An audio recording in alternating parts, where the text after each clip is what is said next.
Salut les amis, content de vous retrouver ici.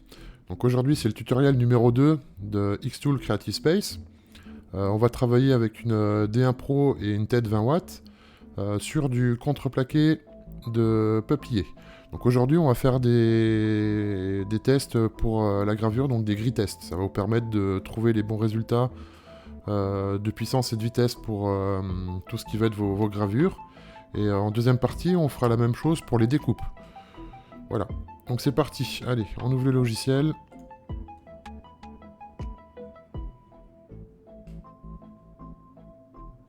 Voilà. Alors, pour ce qui est des gris tests, on peut le faire avec un petit peu ce qu'on veut. On peut le faire soit avec un rectangle, un rond. On peut même choisir une forme, hein, peu importe, du moment qu'il y a un petit peu de remplissage. Même une photo. Nous, dans un premier temps, on va partir sur un essai avec un petit rectangle. Voilà, on va déjà partir sur un petit rectangle. C'est la chose la plus simple. Alors, j'enlève le cadenas, on va redimensionner le rectangle. On va partir sur 7 mm de large sur 5 mm de haut. Voilà, donc on a notre rectangle, on le sélectionne et on va dans le mode gravure. Alors, au niveau de la puissance et de la vitesse, donc ça ce sera géré par l'application d'Xtool. L'interligne, je vais laisser à 100 lignes par centimètre.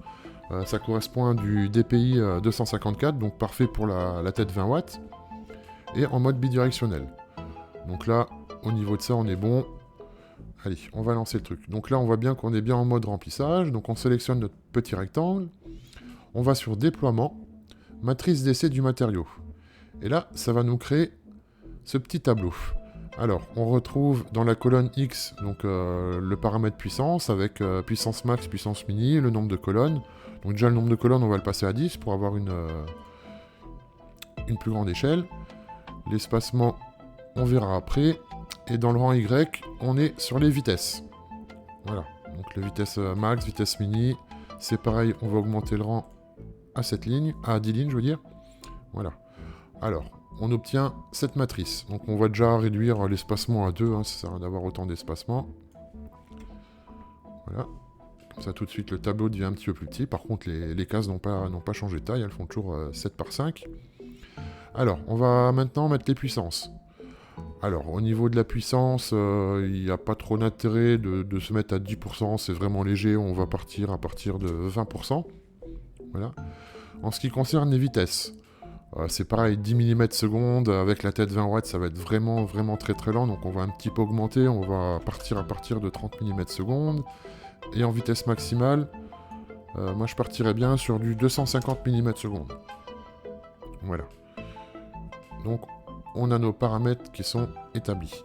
Alors ça nous donne ce tableau. Voilà, donc on voit bien. Donc là, power, donc les puissances qui vont aller de 20 à 100% de puissance. Donc 20, 29, 38, 37, 56, 65, 74, 83, 92 et 100. Et pour les vitesses, donc c'est pareil, ça s'échelonne entre 30 mm seconde à 250.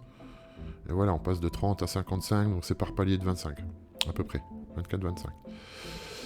Voilà. Donc une fois qu'on a fait ça, il suffit d'envoyer le job au laser. Il n'y a rien à toucher, parce que si on modifie les choses, ce sera plus pris en compte comme une grid test, mais comme une simple gravure.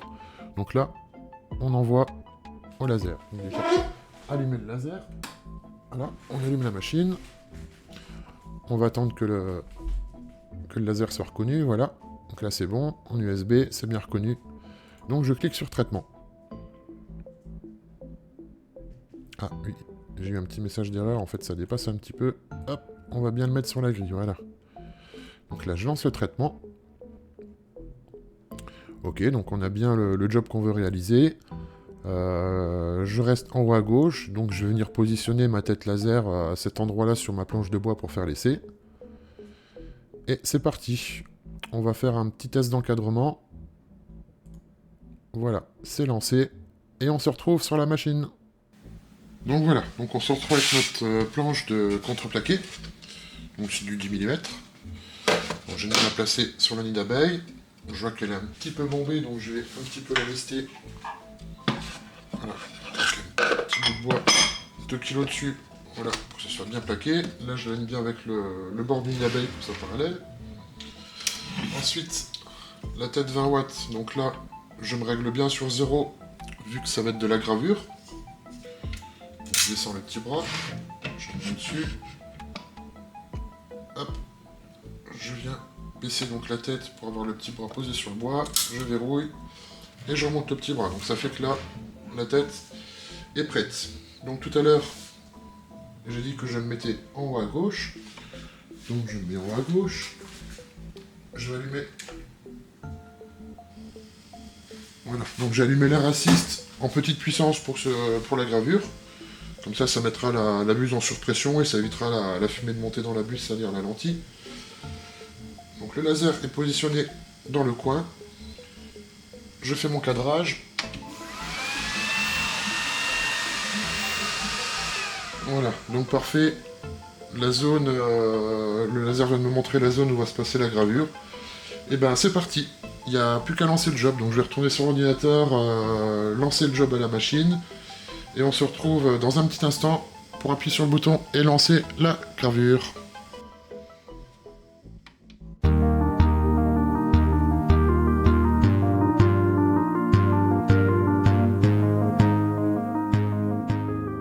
On obtient ce résultat, donc on se rend compte qu'à faible puissance, à haute vitesse, ça ne grave plus rien. Ça commence un petit peu à se graver. Quand on regarde les faibles vitesses et les hautes puissances, bah là c'est quasiment creusé de 5-6 mm. Donc c'est pas bon. Voilà. Là on commence à être pas mal. Voilà, on peut avoir des résultats pas mal là. Alors moi je trouve que cette case là elle est assez jolie. À 56% de puissance et à peu près 80 mm/s. Voilà, donc ça permet vraiment de juger le résultat escompté à telle ou telle vitesse. Donc à savoir que le fil du bois est dans le sens là. Donc la gravure s'est faite perpendiculairement au sens du fil du bois. Ça a aussi une petite importance. Le résultat n'est pas tout à fait le même dans les deux sens. Donc voilà. Donc par exemple, si je veux faire une photo, moi je trouve que ce réglage là, donc le but c'est d'aller le plus haut possible en vitesse. Voilà, là je trouve que là c'est pas mal, là ça me plaît bien quoi. On est un petit peu plus foncé, quoique même ici on pourrait être pas mal pour une photo. Donc à 65% de puissance. Et 128 mm/s, donc sur 30 mm/s. Voilà. Donc ça permet vraiment de savoir à peu près le rendu qu'il y aura sur telle ou telle matière. Donc là, c'est sur du contreplaqué, de peuplier, que le test a été effectué. Voilà. Allez, on va passer à la suite. On se retrouve sur l'ordinateur. Donc là, cette fois-ci, on va refaire une grille test, mais avec une photo. Donc on va partir sur le même bois. On va utiliser le résultat obtenu pour trouver les paramètres de la grille test qui pourraient être pas mal pour faire une gravure photo. Alors moi ce qui m'intéresse c'est d'avoir donc déjà toute la zone là, si on exclut, là c'est creusé de 6 mm quasiment, c'est complètement creusé. Là on voit rien du tout. Voilà, donc on voit que ça fait toujours un peu une diagonale où c'est correct. Alors moi je trouve cette zone pas mal. Donc cette zone, on va situer entre 150 et 200 au niveau de la vitesse. Donc allez, je vais mettre 153, 155, 200. Donc je note 155 à 200 pour la vitesse. Et pour la puissance, donc 150, là je trouve qu'on est pas mal. On va partir sur allez, de 60 à 80.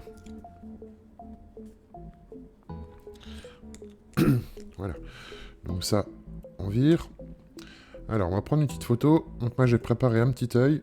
Donc si vous voulez, je vous mettrai le lien pour télécharger l'œil dans le descriptif de la vidéo. Alors, on va prendre cet œil. On va le décaler un petit peu sur le côté. Voilà. Donc pour zoomer, dézoomer, je maintiens la touche contrôle du clavier et je tourne la molette de la souris. Et forcément, je guide le zoom comme ça. Donc on va le sélectionner déjà pour régler un petit peu au niveau de la photo. Alors moi je vais le faire en mode Jarvis. Donc déjà on passe en mode Jarvis. Vitesse puissance ça peu importe, hein, ce sera le XS qui va le gérer. L'acuité donc je vais la augmenter un tout petit peu pour un petit peu les détails plus pertinents. Allez on va se mettre vers les 60, les 62 c'est bien. Et nuance de gris, donc moi je vais le rendre un tout petit peu plus foncé. On va voir ce que ça donne.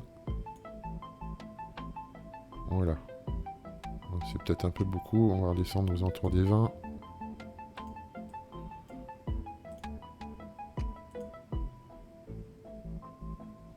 Allez, moi ça me plaît. Donc j'ai, en bougeant de ce côté-là le curseur, on va foncer l'éclair. Et si on descend le curseur là, on va éclaircir les foncés. Voilà. Si je voudrais le faire sur de l'ardoise, il faudrait juste cliquer sur inverser. Bon là on le fait sur du bois, donc on le laisse. Donc on a ce réglage là. On va redézoomer un petit peu. Donc on va éditer notre grille de déploiement. Hop. Donc là moi je vais pas en faire beaucoup, je vais en faire juste 16. Je vais pas en avoir 100 parce que ça va être trop long. Donc j'en veux 4. Allez, voilà, donc là on a nos 16. Alors on a dit puissance max, on était à 80%, puissance minimale, donc 60%. La vitesse max, on est à 200. 155 pour la vitesse minimale. Donc là on est tout bon, on peut valider. On va l'envoyer au laser. Allez, c'est parti. Bon, c'est un petit peu plus loin que les photos qu'avec les rectangles. Voilà, donc là on a notre job. Donc l'encadrement est terminé. Maintenant je fais démarrer. Allez, c'est parti.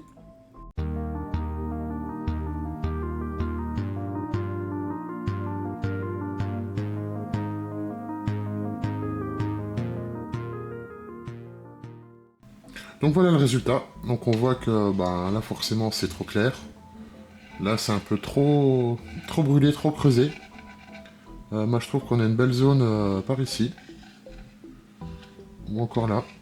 Donc ça permet justement sur une petite photo de bien voir lesquels sont bien. Alors celui-là, l'iris de l'œil est un petit peu creusé alors que là il n'est pas creusé. Ouais, moi je trouve joli. Ces réglages-là sont jolis, voilà. Donc ça vous permet de voir avec une photo aussi, de faire un test avec différentes valeurs de vitesse, différentes valeurs de puissance, sur une photo complète ou sur un morceau d'une photo, pour avoir le rendu avant de lancer une grosse gravure qui va prendre beaucoup de temps. Voilà. Donc là on a vraiment un truc très pratique sur XCS. C'est un bon outil, les tests de gris. Voilà. Alors maintenant on va attaquer la découpe. On va insérer un petit rectangle. On va continuer dans les petits rectangles. On va lui donner des dimensions. Allez, on va partir sur 8 mm par 6 mm. Voilà, donc je le sélectionne. Je vais bien dans le calque coupé. Et là, je vais régler le nombre de passes. Donc vitesse et puissance, ça ce sera comme le reste, géré par XS. Moi, je vais faire un test sur du contreplaqué de 10 mm. Donc, je vais faire au moins 2 passes. Donc, je mets 2 passes. Donc, je le mets à ce moment-là. Après, c'est trop tard. Voilà. Alors, une fois que ça c'est fait, donc je vais sur déploiement, matrice d'essai du matériau. Alors, je vais pas chercher à aller trop vite. Au niveau de la puissance, je vais aller entre 80... Ouais, entre 80% et 100% de puissance. Entre 5, oui, on va laisser 5 colonnes. Et au niveau de la vitesse, je vais quand même aller moins vite. Je vais aller de 4 mm seconde à 12 mm seconde. Voilà. Donc ça me génère ce tableau-là. Si on zoome dessus... Voilà, donc on voit bien que les carrés ne sont pas remplis, il n'y a que le contour, donc ça fera que le contour. Donc 4, 6, 8, 10, 12. Donc c'est parti, je l'envoie laser.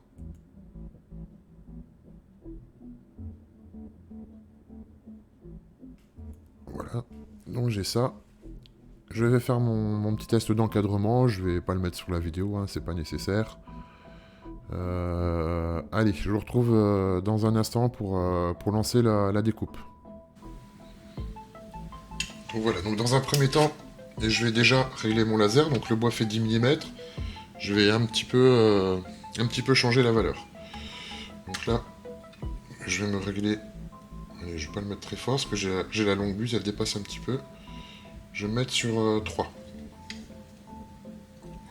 petit bras. Ah oui, il y a aussi autre chose. Vous verrez que j'ai disposé donc ma plaque de 10 mm sur des entretoises. Comme ça touche pas le nid d'abeille, on verra peut-être un petit peu mieux les pièces tomber. Allez, donc je règle la hauteur focale. Voilà. Hop. Le petit test de dimensionnement, c'est bon, je vais descendre un petit peu parce que là je suis à cheval, voilà. Donc là je suis prêt, je vais lancer la découpe.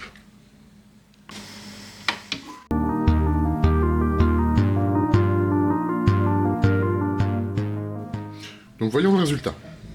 Alors là on peut observer que à 4 mm seconde, tout est coupé.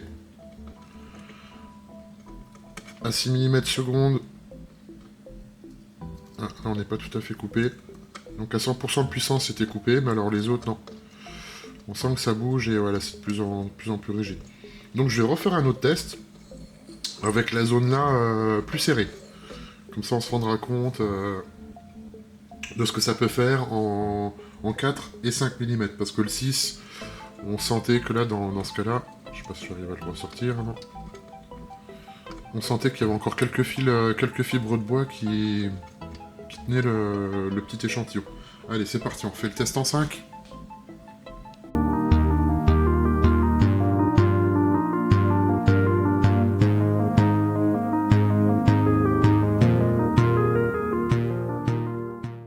Donc pour conclure avec les grilles tests sur XCS, on peut faire des essais de gravure pour voir le degré de brûlure sur le bois, sur un autre matériau. Ça peut être de l'acrylique, ça peut être de l'ardoise, ça peut être plein de choses. On peut le faire avec des photos comme on peut le faire avec des formes géométriques. Les tests de découpe, ça nous permet de savoir avec quelle vitesse et quelle puissance on peut faire des découpes. Donc le but du jeu c'est toujours d'aller plus vite. Donc là je suis bon, là je suis bon, et là je suis bon. Merci de m'avoir suivi, et abonnez-vous. Et pensez au petit pouce bleu si vous avez aimé la vidéo.